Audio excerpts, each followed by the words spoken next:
Hello, શિયાળો start થયો નથી કે રીંગણાનું શાક બન્યું નથી અને એવામાં આઈ થોટ કે રીંગણાના શાકની નવી રેસીપી તમારી સાથે શેર કરી લઉં. તો આજે મેં કંઈક નવો ચેલેન્જ લીધો છે. ભરેલું શાક પણ કલર ગ્રીન જ રહેવો જોઈએ.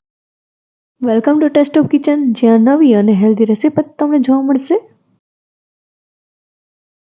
તો ફર્સ્ટ ઓફ ઓલ તો આપણે રીંગણા લેશું. તો અહીં અમે 250 ગ્રામ જેટલા રીંગણા લીધા છે અને એને આવી રીતે ક્લીન પાણીથી આપણે આવી રીતે વોશ કરી લેવાના છે. નોર્મલી રીંગણાનું શાક છે એ બધા ઘરમાં જ બનતું હોય, પણ શિયાળો આવે તો રીંગણાના શાકની ખાવાની મજા જ કંઈક અલગ હોય છે. અને એમાં આજનો સ્પેશિયલ મસાલો તો તમને મજા જ આવી જશે. તો એના માટે મેં માંડવીના દાણા લીધા છે, ત્યારબાદ સફેદ તલ, અને બંનેને આપણે નોર્મલ ટેમ્પરેચર ઉપર જ આવી રીતે રોસ્ટ કરી લેવાના છે. અને ત્યારબાદ આપણે ટોપરાનું ખમણ એડ કરશું. અહીંયા આપણે ગેસની ફ્લેમને સાવ લો કરી દેવાની છે અને ત્યારબાદ જ રોસ્ટ કરશું. અહીંયા આપણે 1 થી 2 મિનિટ સુધી જ રોસ્ટ કરવાનું છે. આપણા તલ, દાણા અને ટોપરાનું ખમણ સરસ રીતે શેકાઈ ગયું છે, તો હવે કાઢી લેવાનું છે. ત્યારબાદ આપણે એને આવી રીતે ક્રશ કરી લેશું. ત્યારબાદ આપણે મસાલાને ગ્રીન કરવા માટે coriander and green chillies add કરશું. તો અહીંયા મેં તીખી મરચી એડ કરી છે, ત્યારબાદ લીલા મરચાં અને કોથમીર એડ કરી છે. અહીંયા તમે લીલું લસણ પણ એડ કરી શકો છો. ત્યારબાદ આદુ અને પાણી એડ કરશું અને આ પણ આપણે સરસ રીતે ક્રશ કરી લેવાનું છે. ત્યારબાદ આપણે આપણી વ્હાઈટ પેસ્ટ એટલે કે તલનો ભૂકો, દાણાનો ભૂકો અને ટોપરાનું ખમણ છે એમાં આપણી ગ્રીન પેસ્ટ એડ કરી દઈશું.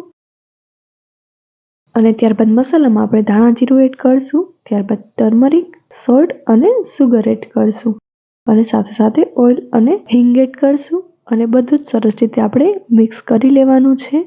લીલા રીંગણાનું શાક તમે આ રીતે ટ્રાય કરી લીધું તો નોર્મલ રીંગણાનું શાક પણ ભૂલી જશો.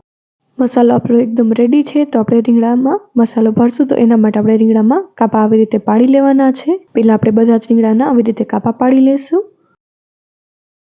તો હવે આપણા બધા જ રીંગણાના કાપા પડી ગયા છે, તો મસાલો ફિલ કરશું. તો એના માટે આપણે જે રીંગણાના કાપા પાડ્યા છે એમાં સરસ રીતે આપણે મસાલો ફિલ કરી લેશું અને આખા આપણે રીંગણા ફિલ કરશું, જેથી આપણે વઘાર ટાઈમે મસાલો બહાર નીકળી ન જાય.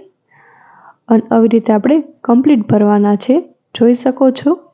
અને આવી જ રીતે આપણે બધા રીંગણા ફિલ કરી લેવાના છે.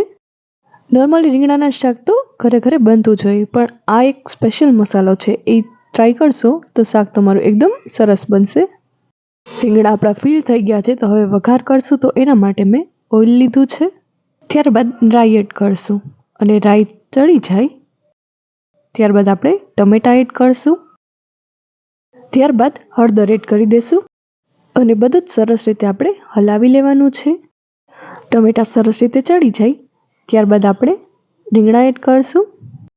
ભરેલા શાકમાં ખાસ ધ્યાન રાખવું કે મસાલો પહેલાં ન નાખવો, જેથી તે નીચે ચોટી ન જાય. પહેલાં રીંગણા નાખી દેવા અને ત્યારબાદ જ મસાલો કરવો.